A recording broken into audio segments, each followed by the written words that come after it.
আবার আল্লাহ বললেন, নবী আপনি এমন নবী যেই নবীকে আমি হাউজে কাউসার দিয়েছি। লক্ষ লক্ষ নবীদের কাউরে কিয়ামতের দিন আমি হাউজে কাউসারের মালিক বানাবো না, শুধুমাত্র কেবলমাত্র একমাত্র আপনি ছাড়া।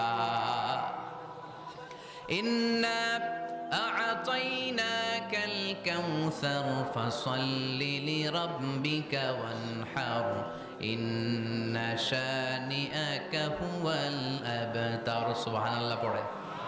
এই হাউজে কাউসারের পানি খেতে চান, পান করতে চান? বিশ্বনবী না দিলে খাইতে পারবো আমরা? হাউজে কাউসার পান করতে চান কারা? হাত তুলে দেখান।